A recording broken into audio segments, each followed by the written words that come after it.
what I wanted to know is what your take was on the sacking of Ratton as a St Kilda coach. Yeah, very strange getting sacked this late in the season. Like it's really weird. I can't quite put my finger on it. I think in the end they sack you for one of a few reasons. Generally, they don't think you're going to perform, which is really probably not that accurate with Brett, and most likely the players have had a review and the majority uh, didn't want to work with him, and that's the only really two ways you can do it. There's no contract dispute. There's no, problems between the parties yet. Only a few months ago he was re-signed, and now he's gone. Which for a St Kilda fan would be incredibly frustrating because in the end you got to pay him out. There's other things that go with it. Then you got to get a new coach. Obviously Ross Lyon, the former coach, looks like he could come back in.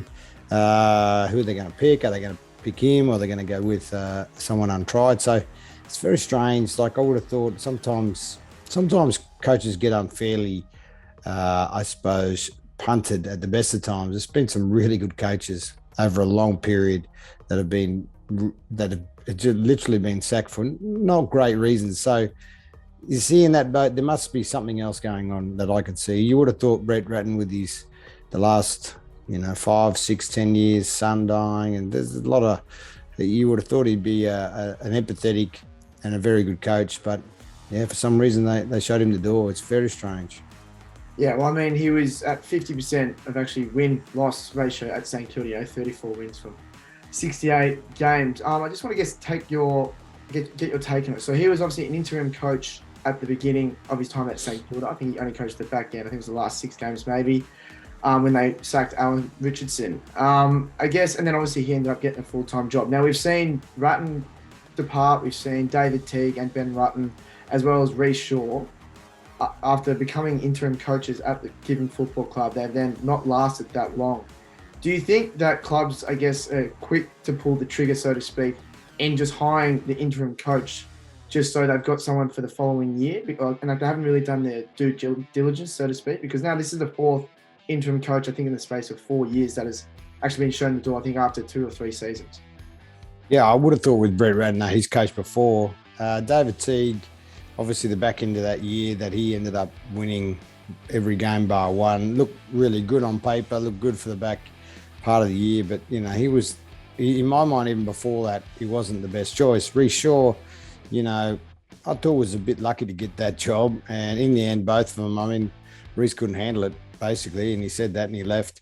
David Teague just lost the playing group. And when you do that, that's pretty much terminal for you. And I think experienced coaches like Brett Ratton, they don't have that sort of those issues because they've been around. They know how to hold a group together.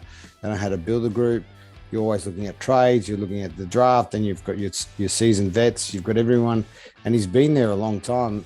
That's why I said it's such a strange one. Don't worry about being an interim coach. It's just they pretty much never work. I don't think they've ever worked long term. There's been a couple that have, but the rest of them have come through a pretty hard process these days. You get a lot of meetings. You've got to show your wares. They've, be on board. Craig McRae to go through, I think, 4 or 5 meetings before they eventually said yes to him, and they were still umming and ahhing. Obviously, he's turning in and will be a great coach anyway. Michael Voss was on his second go. So they're picking coaches who look like they're going to last. Ben Rutten was a handover job, and he kind of didn't last either. The Essendon sort of backroom politics is quite strong there. That'd be a concern. You had David Noble, who looked like he had all the credit in the world, and he couldn't get the job done. It's a very difficult job. So, and Alistair Clarkson looks like, who knows, he's going to keep his job if he goes back, and what happens with the review from Hawthorn all those years ago, which, I'm sure will be resolved as quick as they possibly can. There's so much to it. It's not funny. You've always got that choice to hire an experienced coach or a rookie coach. And, I still like Mark Jocko Williams. I mean, he's been behind 5 of the last 6 premierships, really, except for this year's Premier, which is Geelong. He's been there. So guys like him probably should get. I'd be putting my hand up and go and have a chat to him because he's been very successful. And I think he'll be, again, another great candidate. Ross Lyon is a very good coach, so he can get him back on track. But there's always something that concerns me about those those clubs that do that. Like North Melbourne's got problems with their list, and they certainly got problems with their culture, but that'll build up. Essendon got a big problem in the back room. Like it's, there's a lot of powerful people there. If they don't like you, more so than the players really didn't jump off board off Brett Rutten, but certainly the coterie groups and a couple of big groups did. And there's other things when you take a job like a St Kilda, which has had its concerns over many decades of punting good, seasoned coach like Malcolm Blythe's super coach. And they punted him after, 8 rounds or whatever it was in the year that he sort of got done. So it's really hard. I think Ross Lyon's not a bad fit because he'll understand that the politics. I think they fixed a lot of the stuff in the background with St Kilda. But, they're the things Brad Scott's got to watch out for when he goes. Obviously, he's now with Essendon. Yeah, so they brought in Zane Cordy from the Dogs. They lost Ben Long to the Suns. It was a relatively quiet trade period for St Kilda. I guess I want to know what you thought of their trade period, their list, where they can go in 2023, and maybe an early prediction for next year. Yeah, I think their list has got some aging, A graders who are probably turning into B graders. They've got a good core of about 6 or 7 players that really, Max King, obviously, Ben King. Is he Ben or Max? Max. Max. Yeah. Max went down. He's obviously a star. Their midfield is chock full of talent, gets a lot of the ball. I'm not that impressed with probably their ball usage, and I think that's where it breaks down. And so in trade period, I think you'll find that it was quite a poor trade period because, one, they couldn't land anyone with any talent when they should have, which tells you that they're not a destination club, that people weren't prepared to go there. And players talk to each other. So, in Melbourne in particular, most of the St Kilda players were players at other clubs. And let me tell you, it doesn't take long for, a player from St Kilda to say, hey, it's a rabble at the moment. We've got Brett Rutten and it's not looking good. And all of a sudden, they talk negatively. No one wants to go there.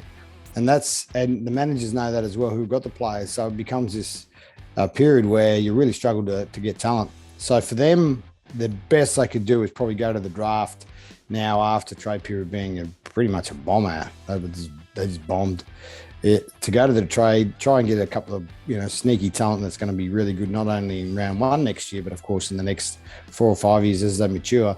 And then, hopefully with picking the right coach, like Ross Lyon will bring players to the club. There's no doubt. Like him or love him, loathe him, sorry.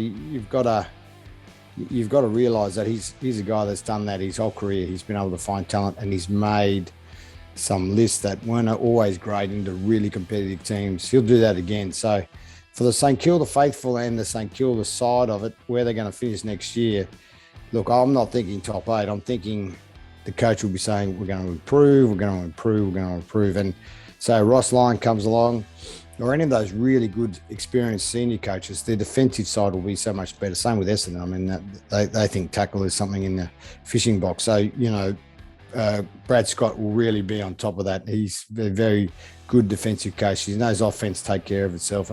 And I have no doubt, whoever they pick, that's what they have to do. They've got no choice, really. Now, let's move on to Adelaide and Adelaide's trade. I guess wrap and period. Now, they brought in Isaac Rankin, who is touted to be an out-and-out star, but they lost Billy Frampton, who was essentially a depth key defender for the Crows. How do you think, what does Isaac Rankin bring to the Crows in 2023?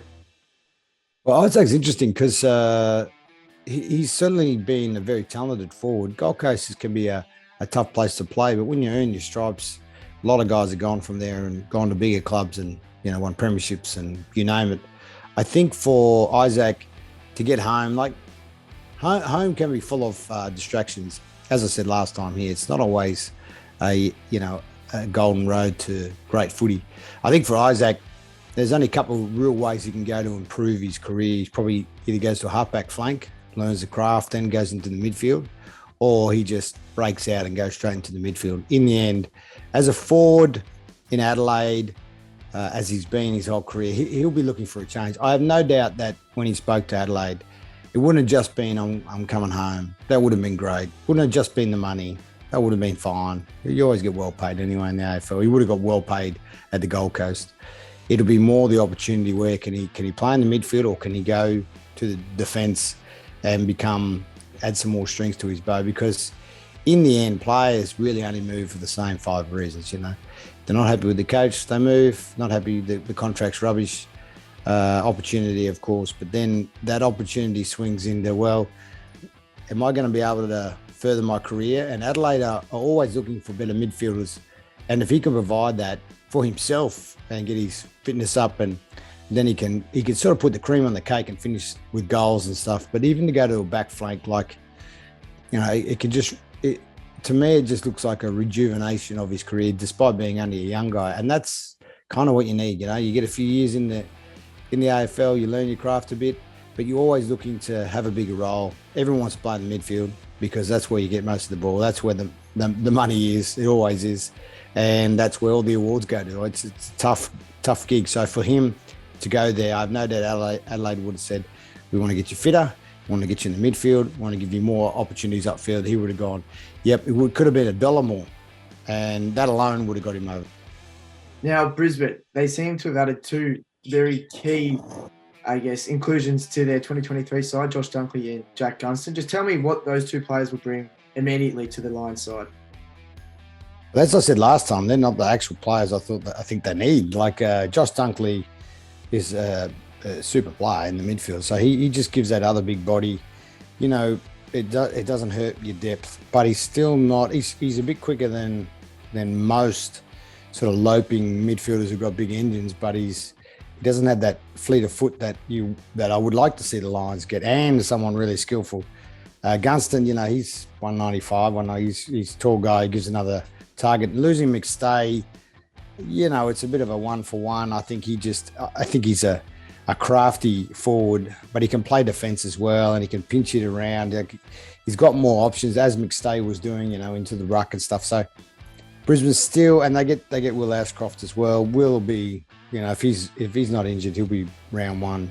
Mark my words, as he should. I mean, he's the best kid in the draft this year, and they should play round 1. So, and he's quicker guys with skill.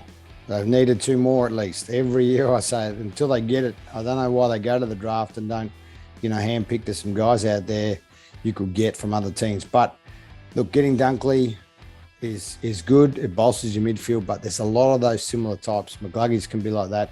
Berry can be like that. Obviously, Lucky Neal's a little bit cleaner. He's a little bit smaller. He's a bit quicker around. He's like he's below his knees. He's the best in the comp. So I think forward line wise, great. Their defence wasn't overly good in the back half of the year, except for the last 2 games last 2 out of the 3 games before they got belted. But everyone got belted by Geelong, except for Collingwood. So yeah, until they get those quick guys that can come off half back, who can hit targets, if they got to bring Zorko back there, so be it. But he's not a long-term prospect. So the Lions still, in my mind, hopefully they've got somewhere on the list, outside of Kitty Coleman, who's a superstar, that can do that. Yeah, so now does these 2 inclusions, and obviously, Ashcroft and Jasper Fletcher, another father's son, will this improve the Lions' chances of winning the premiership? As you said, they lost in a prelim to Geelong. They did get smashed, but top 4, came 4th in the end, so to speak. Does it improve their chances heading into next year? Well, it does, yeah. Anytime you get 3 or 4 quality players on a list who are healthy, if they stay healthy, the list will always have your 3 or 4 that'll go through their ups and downs. Like if they have Rayner and Zach Bailey in the midfield more often, man, they're going to be a better team because they're quicker. Even Zorko, even at his age, if he can go into the midfield, and the way he uses the ball, him and Kitty Coleman and these kind of guys, they're just going to be so much better. Like they've still got another level to go, and they still are quite young as a group, even though they've got a couple older players. Obviously, Mitch Robinson's retired. They've got guys who can really step up to the plate. So, yeah, they're a top 4 team again every day of the week if they play to their standard, but they will get better. And that's the scary thing. It's always a scary thing. A couple of years ago when they're making prelims with one of the youngest lists in the comp, and they're still very young. Now, I want to just move on to Carlton. By their standards, very, very quiet trade period. They only brought in Blake Acres as probably a traditional winger from the Dockers, but also lost Will Setterfield. How do you think he slots in straight to the Carlton lineup? And does he play round 1 if he's fit? Of course he does, yeah. I think there's a reason that they're quite restricted, I think, in some ways. They've actually got a great list. They actually are a top 4 team next year.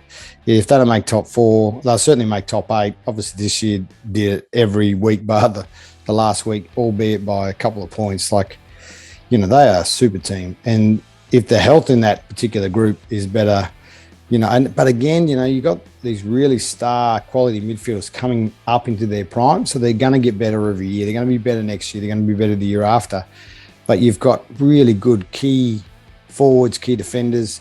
I think Voss would be very happy with it. But I think the one thing that's probably that is restricting them in the trade period is just simply the salary cap will start to get full. I don't think it's full now, but it will be in the next few years because all those players will start to, get into their prime. They'll need more money. You've got Cripps, you've got superstars everywhere. So you've got a pretty big kind of outlay of capital for your cattle, and they've been building for a long time. So for them to keep that group together the next 3 years, they would have looked at the trade and said, well, we can't go crazy. We need this extra buffer. We might do one a year if we're lucky. We'll keep trying to get good kids in. They got guys in the reserves who can play as well. Where Collingwood's reserves aren't as good as Carlton's reserves. So you just know that if they're playing good footy, which they will be, with the talent they've got, next year, top 8, top 4, like they'll beat the Geelong, they'll beat Melbourne. They're a very good team. Now, do you think there could be some, mental scarring? So their team started 8-3 halfway through the year. They lost the last 4 games to miss out on finals, obviously by a matter of just small percentage. Actually, I wanted to know, because you obviously know Vossi quite well from your playing together, back at the Lions. What would he be trying to, improve in Carlton's mindset? Because obviously they've got stars all over the ground. They seem that they have the cattle to contend for a premiership, yet they lost the last 4 games. They couldn't do it when in a crucial time against Collingwood, Melbourne. They lost the game to Adelaide in Adelaide. Is there a sense of choking? Or was there a sense of choking, in 2022? And will that carry forward into next year and maybe the years beyond? No, they got beaten by a couple of unbelievable teams. So probably only one game in there that they pretty just played poorly. They played well enough to win, and that's what matters. So for Vossi, all of a sudden, Bulldogs don't get in. They get in. They beat Melbourne by a point. They beat Collingwood by a point. They should have iced that game. All of a sudden, they're in the finals, and everyone's talking about them next year for the finals. The last 4 games were unbelievable games. They were such good teams, such great battles. That'll be more important next year that they lost, but they've been in those big games, huge crowds, 90,000 for a home and away game. Like, it's unheard of. To have them up and firing, it's going to be big. And I think they'll be the fire in the belly, having made the finals, sometimes could be just like, oh, well, it'll just happen. Now they know it's not going to happen. We have to make it happen. And then next year, they'll be trying to do those things that caught them out the year before. Really good lessons. And they're quite young. Like, they're a really young group who had no success really before that. So winning is hard to do, but when you get the habit of it, which they have and they will, and they'll do it again, man, it's going to be this next 5 years, we'll be talking about how little they lose. So Essendon, another ex-teammate of yours, Brad Scott, recently appointed. They brought in Will Setterfield, a bigger-bodied mid, and Sam Wiedemann. Both of them kind of wanted to continue their careers. How do you see those two fitting in at the Bombers? Very well. I think Brad's got a bigger job, which is to get them to play a far better defensive style of game. They get a lot of talent, Essendon. Mick Malthouse is no fool, and he said they would be top 8. Now, Mick's been canned and pillared for it, but I think with Brad always finds a gold nugget as well. He'll find 2 or 3 players you've never heard of who are coming through. The draft players or the trader players always get games because the coach wants them to succeed. Essendon's got a bigger problem that won't happen with Brad Scott, which is backroom politics. Ben Rutten, you've got to be a very special individual to survive an Essendon very powerful big club. Brad won't cop any crap. There won't be any issues, certainly not in the first year. But they're going to be hard to beat. I'm telling you, when they get their defence right, their offence is quite potent. So they're going to be tough team to come up against. So I think if you're an Essendon fan, you'd be really looking forward to next year. You'd be hoping they'll probably make some changes as they've done CEO, I mean, give us a spell, sack him, and a few little periphery kind of roles. They will continue to improve, I have no doubt. Now, is their midfield, it's probably also can be, I guess, a good thing and a bad thing. It's like, it's damned if you do, damned if you don't. With their Bombers midfield, they've got so much star talent there. Merritt, Parrish, Shield, Caldwell's coming through there as well. But are they good enough defensively? Like, it seems like when they're on, they're on. You know, you see Parrish get 40s quite consistently and Merritt. But it seems like also on the other end, they're just not chasing hard enough defensively. Is that something they do need to work on in the off-season? Oh, yeah, Brad won't cop that. He'll be saying, look, Parrish, for example, I'd rather you get 15 less touches and make 8 more tackles. And that means, he gets into good spots, but he gets a lot of little handballs, a little bit of junk in between. And it's great when you do get lots of touches, but it's also very bad on your CV if you can't defensively go and do the job, and Brad just won't cop that. And you'll see, how Shields got dropped, which was very silly, but blokes like him and their whole midfield as a tackling unit will lead the way, I have no doubt, and Brad will make sure of that. It may take a few weeks, may take half a year, but let me tell you, you're going to hate playing them. Now Fremantle, one of the busiest clubs in this trade period, obviously landed the big fish in Luke Jackson, obviously WA boy, landed O'Meara, at the last 30 minutes of the trade period, also brought in Josh Corbett from the Gold Coast Suns. How do you think those three, and I guess in particular Jackson and O'Meara, because he'll probably more likely starting at 22 potentially over Corbett, but how do you think those three will fit into the club? Unreal. Jackson's a super player. I mean, he really, Melbourne is, they got Grundy, but yeah, he's a better player and a long-term player. And I think Jackson he changed the Demons, and a couple of their sort of running flankers really did turn the tide for Melbourne with all their stars sort of maturing. But yeah, I think of all the teams, you're a Fremantle fan, they've been aggressive, they've done it within their budget, and they've brought in star quality. So this year that they've had, albeit, winning one final and getting up the ladder, no one saw them going anywhere this year. It just shows you that Justin Longmuir's got players that want to go there. They're a destination club. They're playing good footy, but they're going to push up again into the top 4. Some of their wins this year were unbelievable. I mean, Melbourne, after losing 2 games, one against the Gold Coast, one at home, just amazing turnaround. They're a good, high standard quality footy club. So with that talent coming in, provided that they are up and about and fresh, and with the maturing of that group, man, yeah, you could. Yeah, it's going to be hard to beat Freo and Freo. It's going to be hard to beat Freo away as well. So good luck. But I think Freo, that they would get an A++ for their trade period. They were the best in all the comp. And, with any luck, you're a Freo fan, you'll just see that blend in the next year, because that is some quality talent. So tell me, how does Sean Darcy and Luke Jackson play in the same side? Obviously, they probably both have to play. I think they should. But yeah, tell me what the mix is between the two of them. Probably find that Jackson will start, because he's a very good starting ruckman. He's very aggressive. He gets after the ball. Where Darcy very much grinds away. He likes to go all game. If he could, he'll go into a ruckman and he'll just take marks when he can. He'll do his part.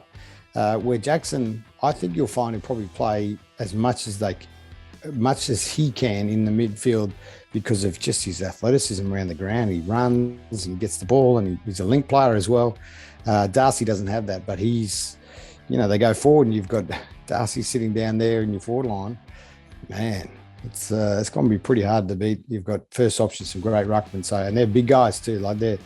They're different types too. In the end, that is a beautiful luxury. Hopefully they both stay healthy, and they both, play all season, because that midfield is it's a good midfield anyway, but they're going to be licking their chops with their first use, and so are the forwards and the defenders when it goes down there. But they're going to kick a lot of goals from stoppages if those two play the way that they have been playing. Don't support the AFLW? Unbelievable.